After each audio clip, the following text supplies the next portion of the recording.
modern cities,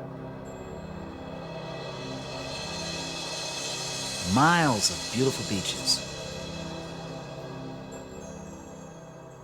gorgeous scenery, tourist heaven.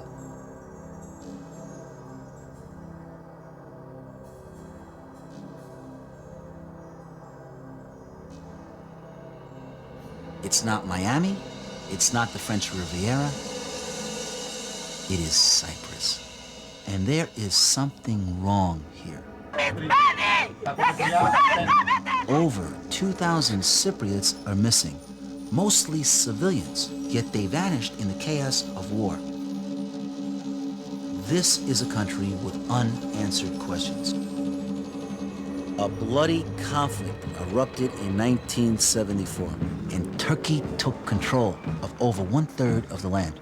Now, Greek Cypriots and Turkish Cypriots are kept apart by a few United Nations soldiers and the thin green line drawn on a map. And yet, most people in the world couldn't tell you where this country is, or why there is so much fear, pain, and hatred, or why there is also a longing to reunite, bury the dead, find the missing, and erase the thin green line.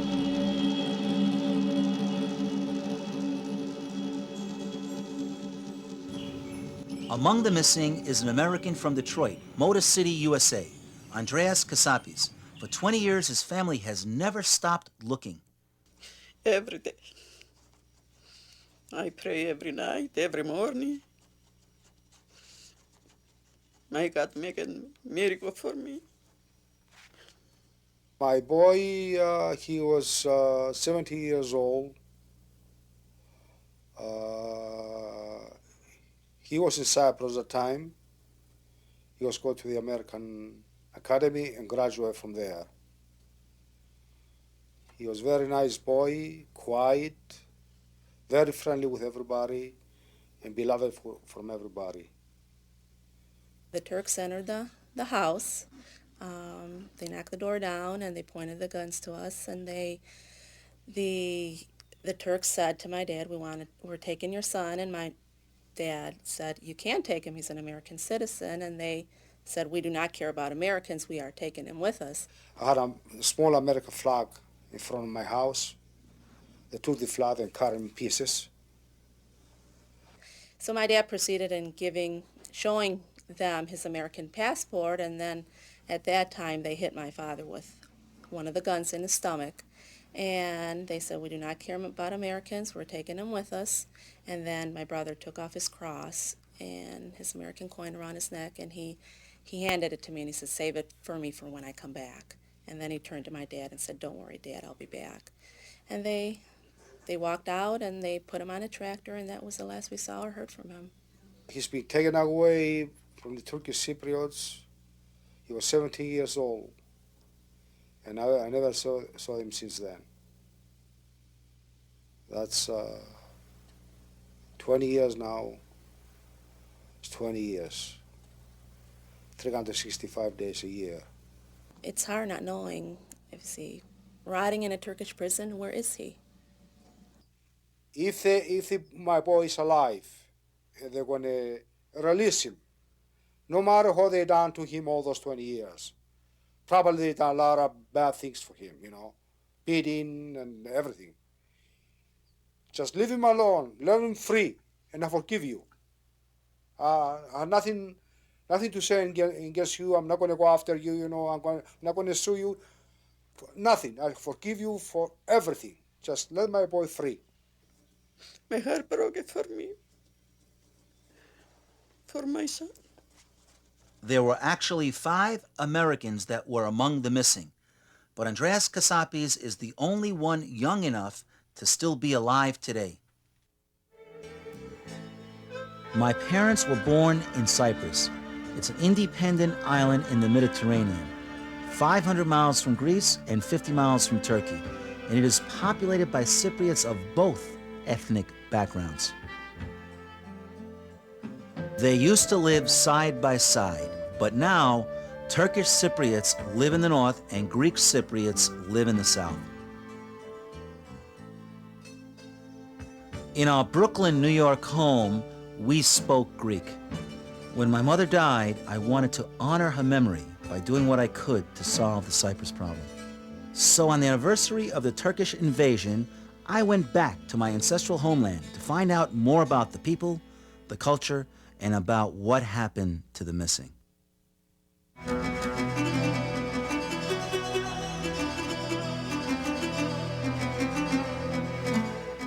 Lefkara is my family's village. I had visited the family home when my parents were alive, but it had been many years. Petro, how are you?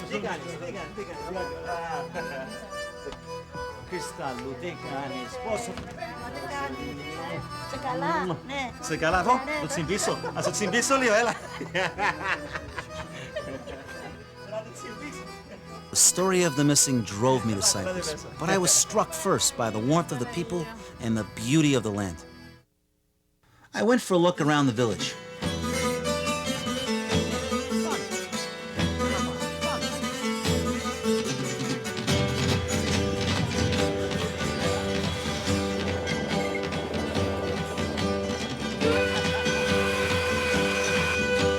In Cyprus, everyone comes from a village, even if they haven't lived there for years.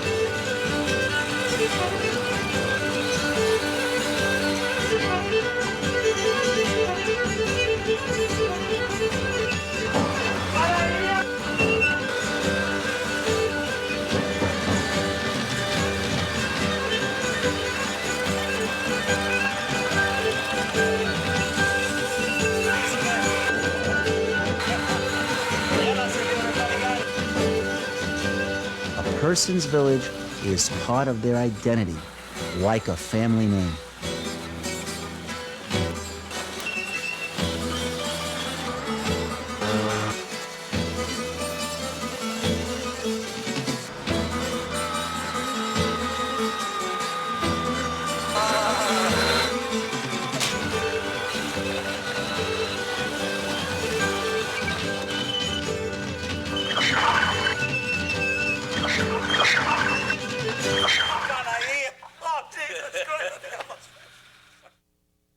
What's the problem in Cyprus? The problem for me as a Greek Cypriot is that the Turks invaded the island 20 years ago. In the north, they have proclaimed themselves the Turkish Republic of Northern Cyprus. But no country has recognized them except Turkey. Because we are not a recognized state, we are only recognized by Turkey, this creates major problems for investment, because capital is shy when there's a political problem. They don't come and invest. The economy is tied closely to Turkey's. The standard of living is lower than the South's, though tourists are discovering its unspoiled character. But Greek Cypriots are not allowed in.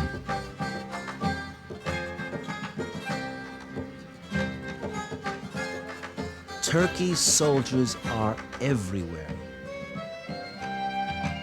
There are 35,000 stationed in the north.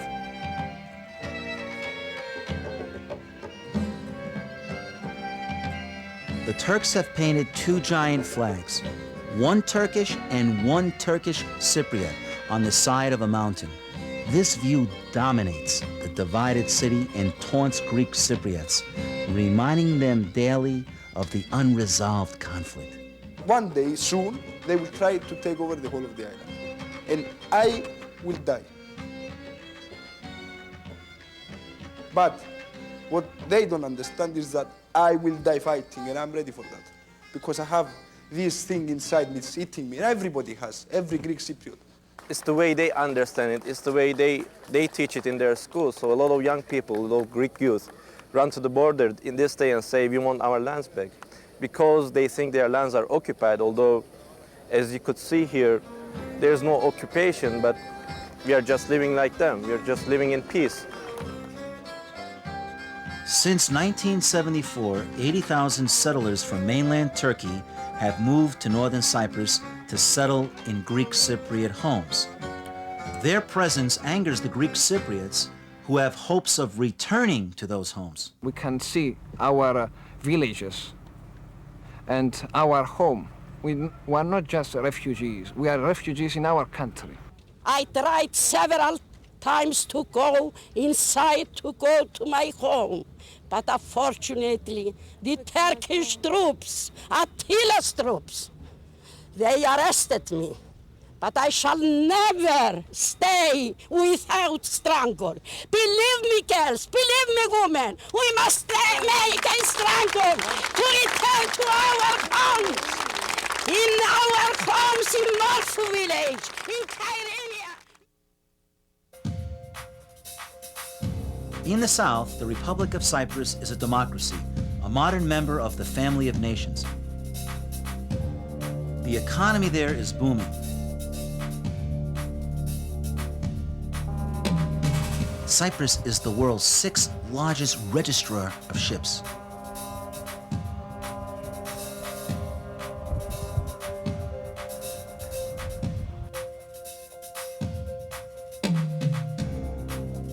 Tourism fuels the boom, and why not? The weather is great, and the water sparkles, and the wine is world-renowned.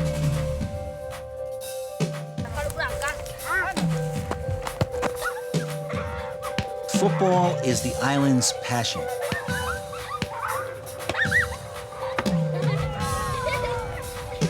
For more important games, every man in my village gathers on Main Street, pulling together to shout at the screen.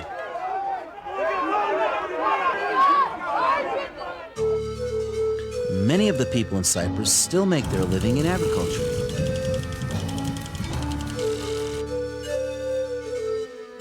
Irrigation has allowed agriculture to prosper.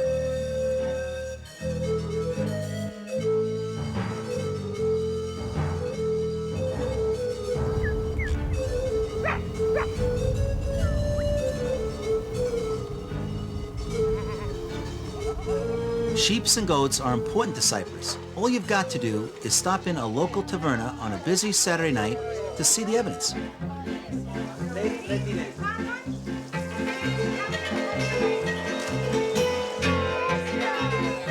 Cypriots need to go to tavernas to eat, sing, and talk.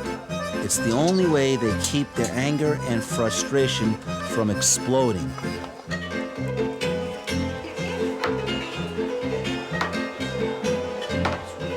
The specialty of all Cypriot restaurants is mezedes. It's a grab bag sampler of the menu, and it changes every day.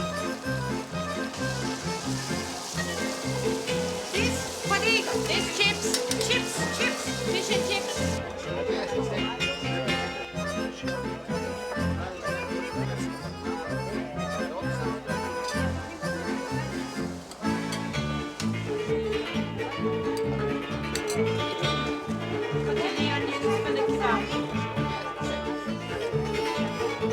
Thank God for the tavernas and the United Nations forces. That's enough. I'll take one more piece. That's it. Now, the United Nations force in Cyprus has dwindled to under 2,000. They are stretched thin along the lifeless strip of land that divides the country. And we're here to monitor the peacekeeping agreement that was drawn up between the two sides at the end of the conflict in 1974. And we do that through an active program of patrolling within the buffer zone and monitoring from observation posts that we man 24 hours a day, 7 days a week. The UN forces took me through the buffer zone. And this building here, what kind of caliber? It's an uneasy no man's land, separating two opposing armies. Yeah, we're at the front of the embassy now. You can see from the bullet holes up there that this was the scene of fighting. The buffer zone is frozen in time, exactly as it was during the invasion, when Greek fought Turk, house to house, street to street. It's one of the most densely militarized areas in the world, yet still one of the most peaceful. Ultimately, we would like to leave and get both sides to live in harmony together. Whether that will happen is yet to be seen.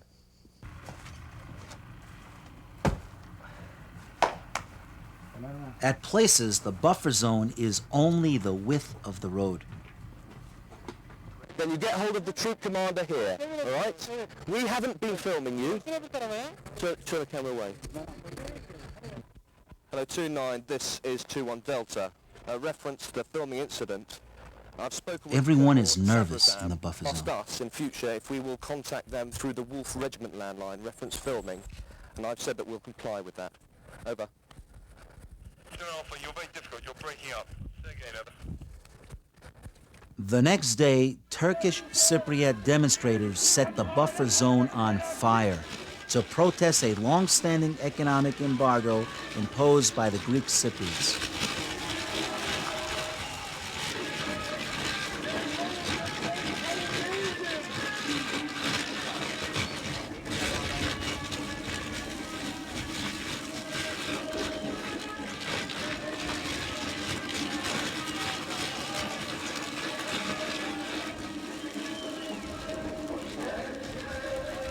Incidents like this are common and dangerous when both sides are poised for war.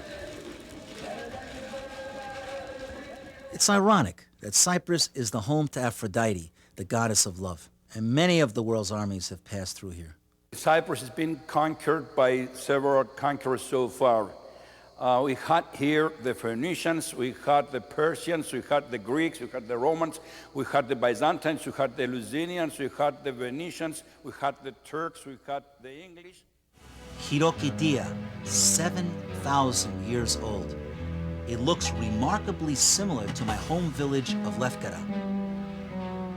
Same view, same rock walls, same narrow streets. This Phoenician city of Amathus was founded 1,000 years before Christ, complete with indoor plumbing.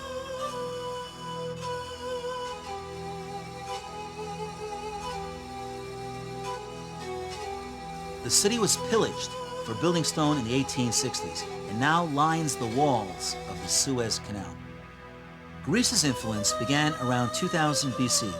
They brought their language, culture, and people. They wanted Cyprus for its strategic location and also for its copper. The land was so rich with copper that when water from the Aleppo pine trees fell on the ore, a chemical transformation took place and a workable metal was created naturally. The word Cyprus, or in Greek, Gypros, actually means copper.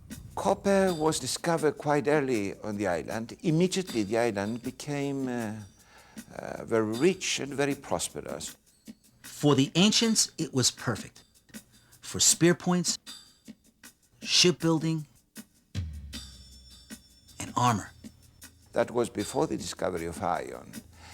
Copper was very important. It was as important then as the discovery of the atomic energy now, because it was used in the war.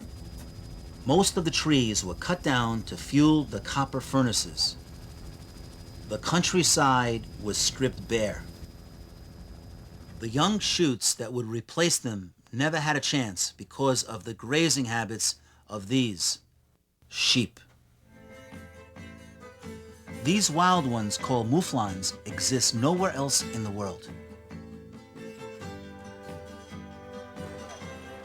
But the real culprits are their domestic cousins. These sheep, raised for the meat and wool, will eat almost anything but the most distasteful plants. The shepherd knocks down the dead olive leaves to feed his flock. These olive trees may be 1,000 years old.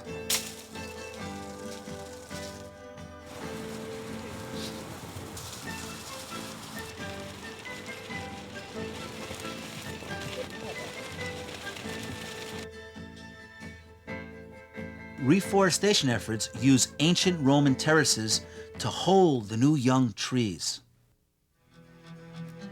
Rome left a legacy of great architecture.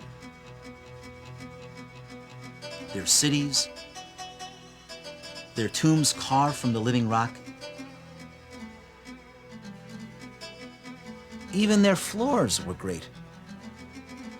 The Roman Emperor Constantine made Cyprus the first Christian state, and this basilica is the world's oldest Christian church. In 1571, Cyprus was conquered by the Ottoman Turks. From this point on, Cyprus developed a schizophrenic character because 18% of the population was now Muslim, living among devout Greek Orthodox.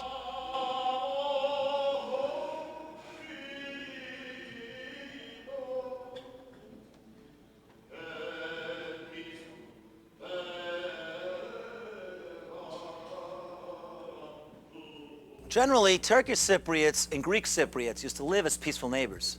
This is a Greek Cypriot house. This was a Turkish Cypriot house.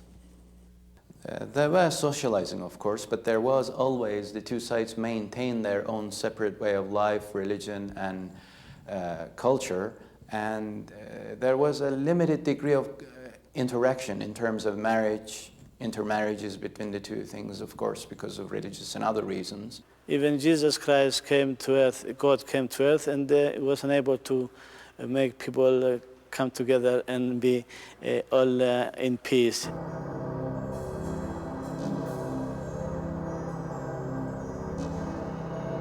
Like many troubled countries, the recent history of Cyprus begins when it became part of the British Empire. India was the prize jewel on the British crown, and the route to India acquired a kind of mythical importance in the minds of the British politicians. So they had the route through Suez, but it could only take one ship to scuttle in the canal to block the route. So the British had a wild idea to have another route starting from the coast across from Cyprus. Churchill called it his unsinkable aircraft carrier in the Mediterranean.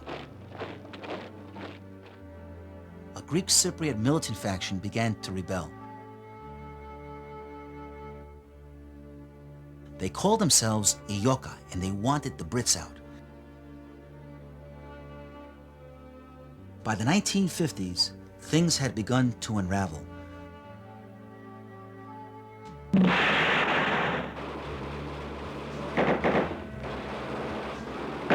They dreamt a 4,000-year-old dream of unification with Greece, which they called Enosis.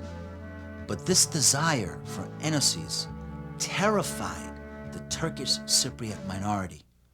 When the British took over the administration of Cyprus from the Ottomans, then the Greek Cypriots started agitating for Enosis, or the union of Cyprus with Greece. And that is when trouble started, and neighbors turned against each other.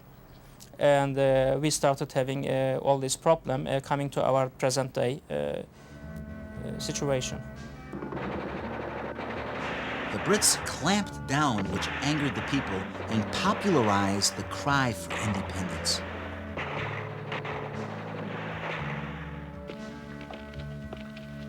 A guerrilla war smoldered. Britain actually used the tactics of dividing the communities on a class-based system by putting managerial and working classes into professions and setting one against the other. It's a classic system of divide and rule. And a terrible decade began, as hundreds of Turkish Cypriots were used by Britain to fight their Greek neighbors. This rather classy shopping district in downtown Nicosia is Lydra Street. And nowadays, it's only murderous to the budgets of sun-dazed tourists. But in 1955, it was the site of so much carnage that it was called Murder Mile.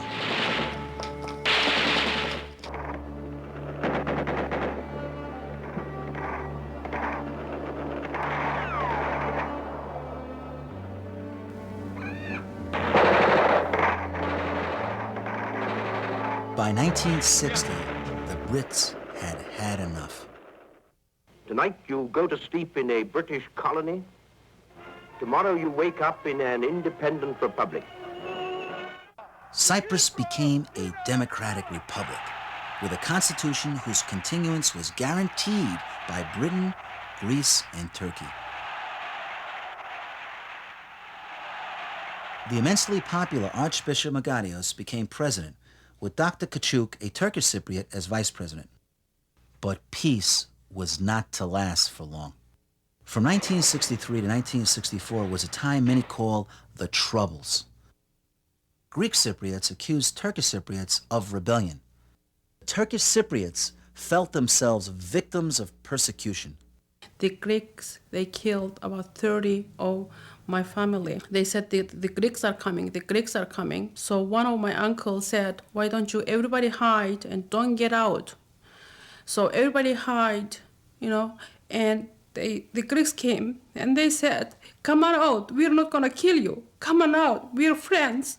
And so most of them, they came out, then they killed them. No one will ever know who really started it, but over 500 people were killed during the summer of '64. She was 8 years old, and the mother was like 30 years old. They raped her, they cut her breasts, and they cut her arms, and they couldn't find all her parts. So, this is very emotional for me. I don't understand why they did it. The first ever United Nations peacekeeping force landed in Cyprus and imposed an uneasy calm. A line was drawn to separate the warring factions in the capital of Nicosia. Called the Green Line, this division in the capital was a small rip in the fabric of this country. But that rip was persistent, and soon the entire country would be torn into two. On July 15th, 1974, a fascist junta from Athens joined forces with the Greek Cypriots of Ioka B.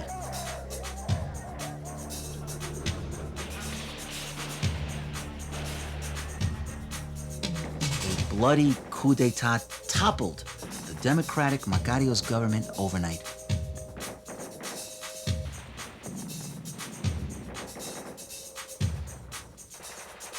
Magarios supporters were butchered, and the Constitution was trashed. Turkish Cypriots, led by Rauf Denktash, appealed to Turkey to fulfill its contractual role to protect them. They didn't have to ask twice. On July 20th, Turkey entered Cyprus. Greek Cypriots call it an invasion. The Turkish Cypriots call it an intervention, but the net result was the same. The Greek Cypriot National Guard, weakened by the junta, was no match for Turkey's army. They bombed the capital of Nicosia, landed on the beaches, and steamrolled across the land.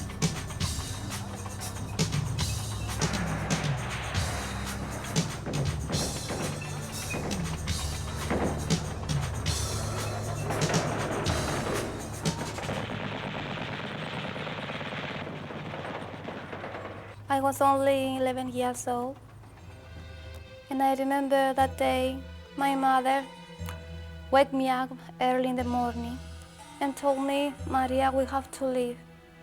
We have to leave now because the Turkish are going to take our home and our place. We have to leave to save our lives. I was only a child, and the only thing that I was thinking that moment is and asking, Mama, can I take my gains with me? Can I take my clothes? No, she said, we have to leave. We have to leave right now. And I heard the voice of the aeroplanes.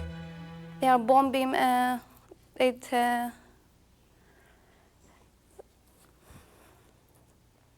it was a very terrible moment.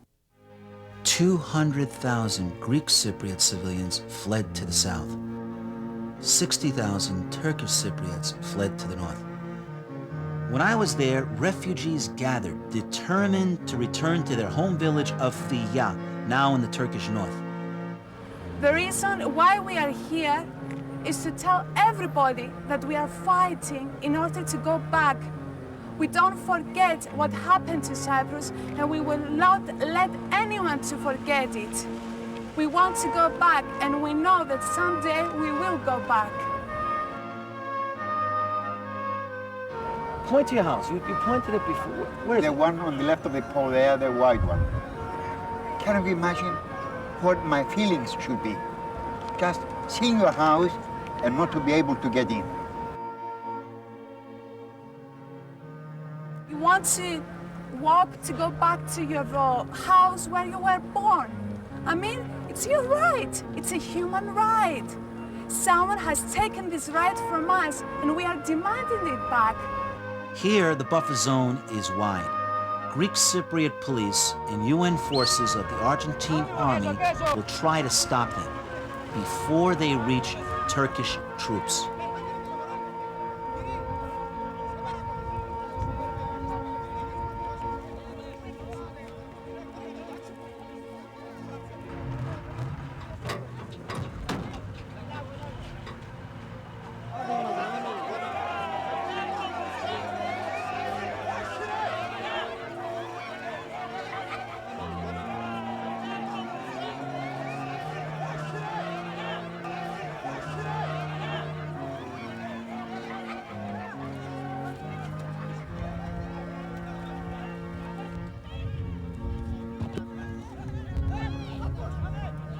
Of the 2,000 who set out, only a handful of teenagers made it to the Turkish line.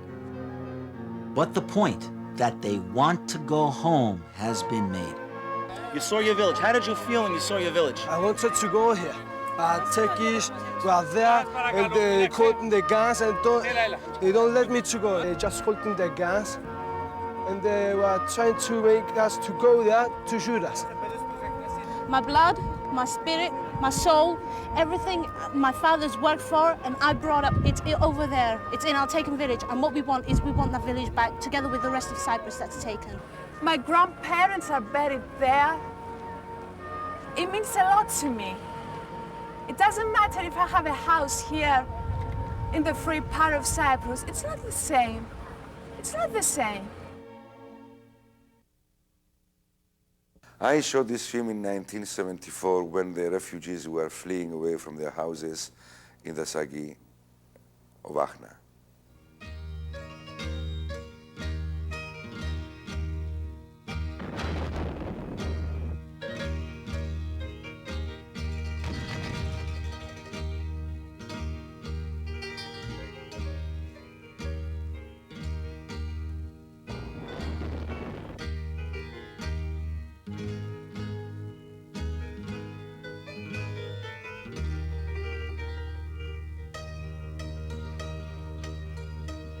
I mean, you have to have a soul of iron not to cry.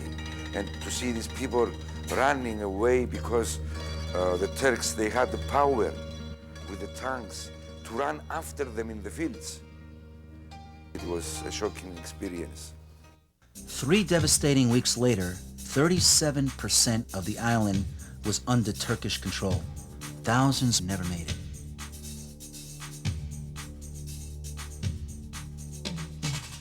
Some were killed, but the fate of many is still unknown.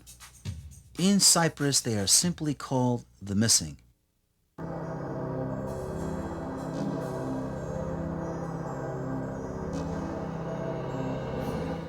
Where are the missing? On an island this size, a 3-hour drive from top to bottom, how can more than 2,000 people simply disappear? Soon there were reports that some of the missing were still alive. Many suspected that they were being held captive in prisons on mainland Turkey. Before Amnesty International will investigate a case of political imprisonment or murder, it requires evidence. Amnesty has been making persistent inquiries with Turkish officials about the whereabouts of 40 Greek Cypriots who were taken into custody by the Turkish armed forces in the summer of 1974. Our inquiries are based on hard information, on the testimony of former prisoners, on radio broadcasts, even on photographs. We believe in some cases these people may have been taken to the Turkish mainland. Nonetheless, Turkish officials have refused to acknowledge the whereabouts of these people or accept responsibility for their well-being. The Greek Cypriot missing persons are mostly soldiers, they are military people, which indicates that they fell in action. But as I say, for political propaganda purposes, the Greek Cypriots are trying to put the blame for this on the Turkish Cypriot side. Turkish Cypriots say that they have no one that's missing. Yes. You have proof that these people were not returned back and they were prisoners. Majority of our missing were arrested by the Turkish army during the invasion and well after the end of the hostilities. Many of our missing were identified in photographs and films taken by foreign journalists during their captivity in prisons in Turkey. Many of them are still missing. Nikos, how can you be sure that these are Greek Cypriots? Have they been identified? We know all these people because many of them return, and we know who are these people. As well, we know the people who are still missing, who are shown in this photo, but never released by the Turks. Mrs. Konstantinos, who is your son? Yes, this is my son. Yes. Yes, this is my son. Amnesty International has very serious concerns in Turkey. They focus on the imprisonment of prisoners of conscience, the widespread use of torture, and the disappearance and extrajudicial execution of numerous prisoners. This past year, we documented 26 deaths in custody under torture in Turkey itself. It's very terrifying to be arrested and held incommunicado, without contact with your family, without contact with a lawyer or a doctor. You're completely at the mercy of the police, of your captors. And when you're in a situation of civil conflict, where you know there's a lot of violence going on, then you have a strong sense of your own vulnerability and, I would say, mortality. Someone that was released testified that he met my brother with a very light wound in a hospital in the occupied areas. So that shows he was arrested. He was in Turkish hands as well. My missing brother is a very talented person.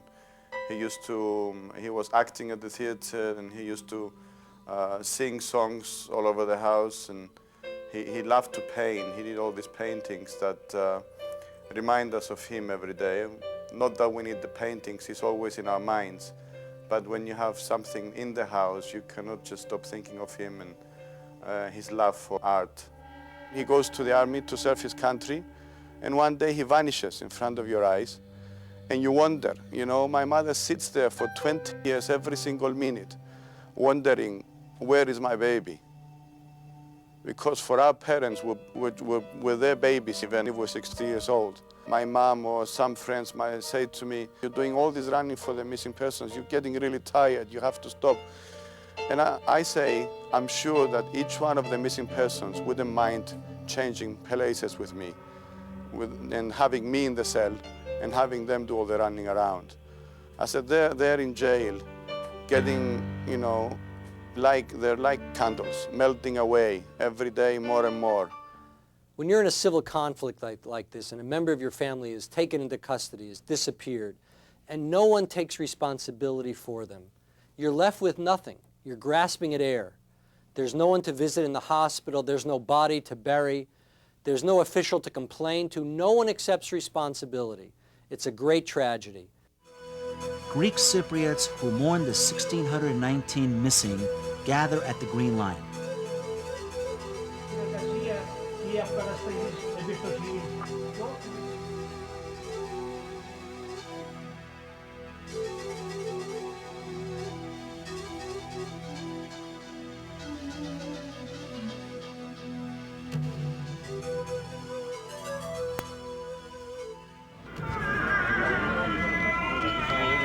Turks blast the mourners with a provocative song.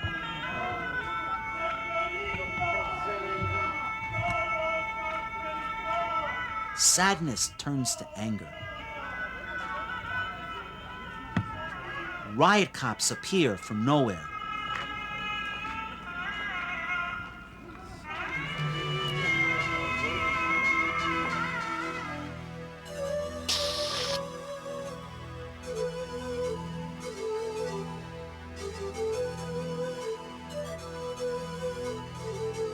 The barbed wire is too sharp and the cops are too tough. 2 or 3 casualties and it's all over.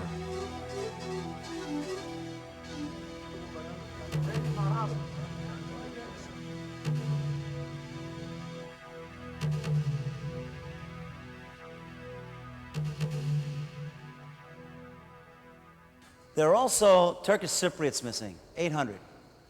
But in all those cases, the missing are believed to be dead. It is true that in the fighting which ensued the Greek coup d'etat, that is during the Turkish intervention, people on both sides have been killed. We have people who disappeared and we don't know their fate even to this day. We have people, 500 of them, who were massacred en masse and put into mass graves during that tragic period. We have other missing Turkish Cypriots. Our missing people by far are civilians, which indicates that they were deliberately taken from their places, from their homes, and they were killed. 300 are known to have been killed by Greek extremists and buried in mass graves, which were exhumed in the presence of UN observers. Ruins are all that's left of the Turkish Cypriot village of Sandalar. A lone farmer appeared to be the only resident. Greek soldiers came to our village and loaded all us men in a truck to take us to prison in the city. From the back of the truck, we watched as our women and children were tortured. Then they shot them and burned them. What can I say? The dead are dead, but what about the missing? I believe that the Greek Cypriot government and the Turkish Cypriot leadership both have enough information to begin with. And it's just a matter of political will and goodwill to start showing, exchanging that information to help each other. We are treating the matter as a purely humanitarian affair, away from politics, away from propaganda. Both sides claim never to use humanitarian issues like the missing for political leverage. Both sides are lying. As you know, there was a committee being set up in '81 as a result of the UN resolution. That committee has not produced any results. The Red Cross Committee on the Missing, made up of Greek and Turkish Cypriot officials, has met for 10 years and never published a finding. The committee has not yet gone into the stage of investigation because, as I explained to you, we have first to agree to reach a consensus on the criteria on the basis of which the investigation will start. At this stage, at this moment, we are in consultation with the other side to reach that concession. Once we've reached a consensus, then the committee will be able to start investigating the files of both Greek Cypriots and Turkish Cypriots. We've heard from several sources that the Greek Cypriot government knows of the fate of Greek Cypriot prisoners and they haven't released this information to their people. How do you respond to that? Yes, I know, because I am in the problem 20 years now. Nobody from our side knows exactly what happened to these people, even for one missing person. But if somebody knows about the fate of even one missing person and keep his mouth closed, he's criminal. The Greek Cypriots have the remains of 3 Turkish Cypriots. Is this true? I don't think there's any doubt at all about that. President Clarides has actually said that there are graves in the south, and he is perfectly willing to give those up to the religious authorities in the north. It just is a matter for them to actually apply for them. They're refusing to even do that at the moment. It's been said that if any of the missing are alive and heard what's being done in their name, they would probably commit suicide. In general, if someone has been disappeared for as long as 20 years, it's very unlikely they are alive. However, recently in Morocco, we were campaigning for the release of disappeared prisoners for 15, for 20 years, and several of them, in fact, were alive. They were held in secret prisons, and they were released as a result of our campaign. So it's not our job to give up hope. It's our job to hold governments accountable and do the best we can to gain information and hope the government will divulge information about what happened to these people. I feel my son is alive. Sometimes I feel near to me. Many times like that. He was missing with the motorcycle because he loved motorcycle and he going with the motorcycle. Not every night, but I dreaming. Many, many times I saw him and called me. Mommy, don't cry. I am alive. I come to you. You wait for me, Mommy. Many times I saw him like that. Many, many, many times I saw him. Please, Alexandre, I wait for you. I wait for you.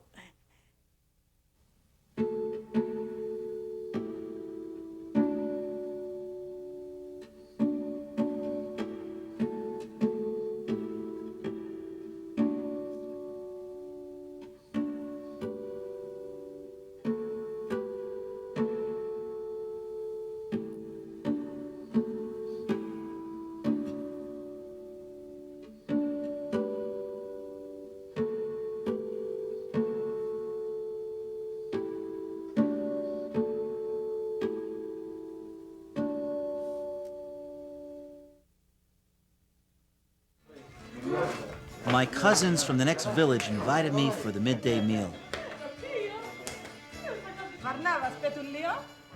They're farmers, and every season brings new hope.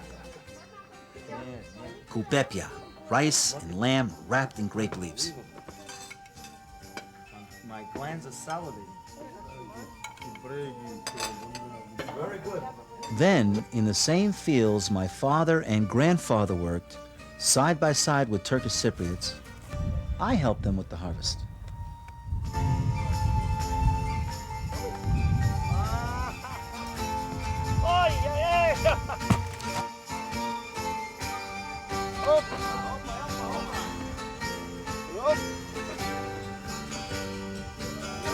My cousin blames the mother countries. If the Turks go out of Cyprus, then Greek go out as well, the Greeks, and leave the Greek Cypriot and Turk Cypriot to live in Cyprus alone.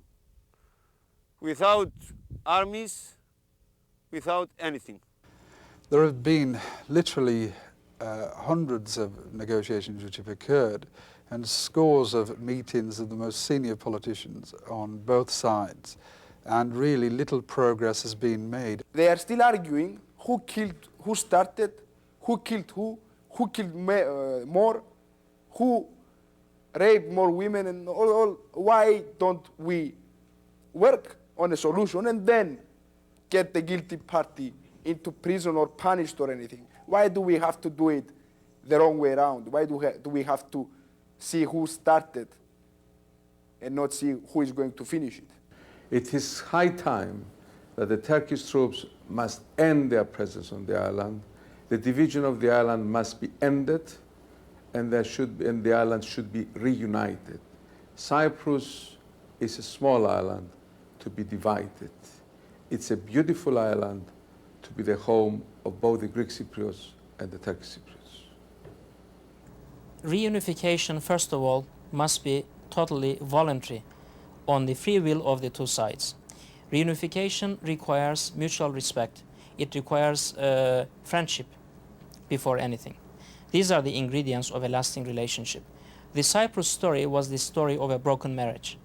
We were married in the past in 1960, but this marriage was broken not by us, but by the Greek Cypriots who did not respect their spouse. As a result of that, first we had separation, And for a considerable length of time, we've had divorce. Now they say that they want to get back. But we tell them that now the world is in a mood of total equality of the spouses who get married. And we demand that equality. We believe it's our right. Let's say we unite again. What's going to happen? I'm going to go and say to this Turkish guy that's born in my house, and he's 20 years old now, say, hey man, get out of my house. This is my house. It's not possible. The Turks have achieved what they wanted to achieve. I think that the world is not looking this way now. But in time, in the next few years, they will look this way, and a lot of countries will say, God, we should have done something. There are 1,619 people who are missing in action, and it's time to find a solution. So what if both sides agreed to an amnesty, to grant immunity for the acts that led to the disappearance of the missing? Files may open, people might remember, and the families of the missing would find what they are looking for. Amnesty may pave the way to peace along the thin green line.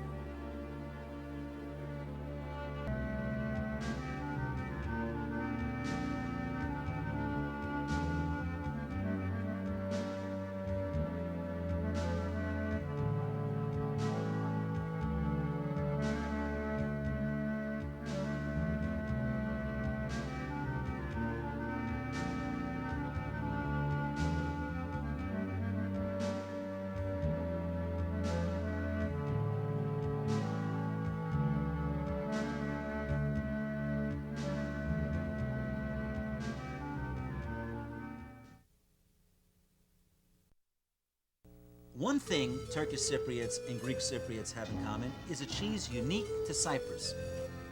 To see it made is to experience history. The farmer, who never lives on the farm, travels from the village to milk his goats.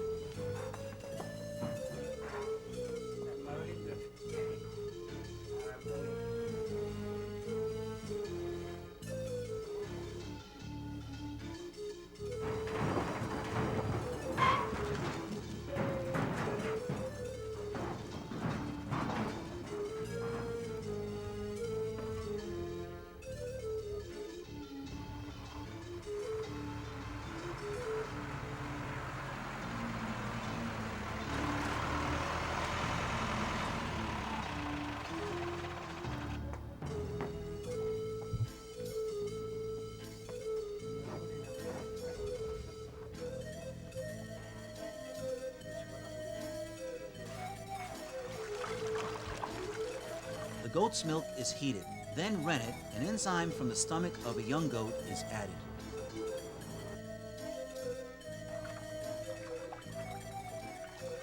She stirs with the sign of the cross to bless the cheese.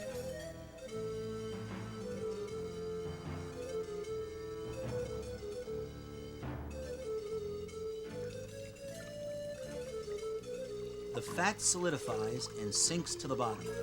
Then it is scooped out and formed to shape.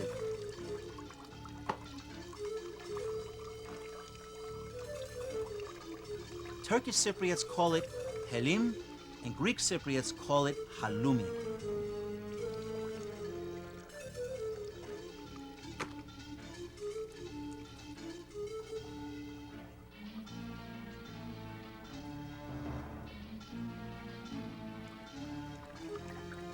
Halloumi is an acquired taste. It smells just like the goats in the pen. The milk still has enough fat left in it to make anari, which is kind of like feta cheese. Halloumi's been made the same way for thousands of years. And I'll tell you, it's never tasted this good. It's incredible. Ah, yes. The halloumi is boiled in the liquid again to give it firmness and flavor.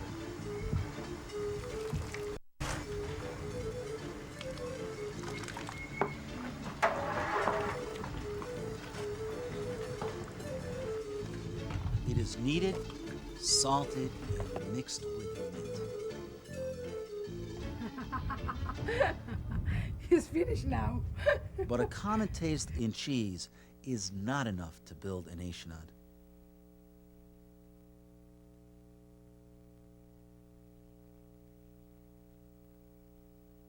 In Lefkada, things are still made by hand. This is the donuts. The Cyprus is lokumades.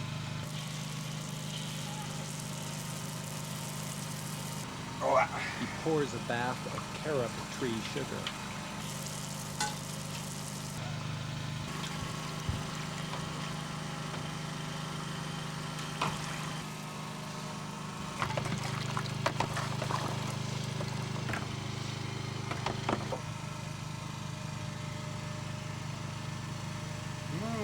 It's very good. Lokumades.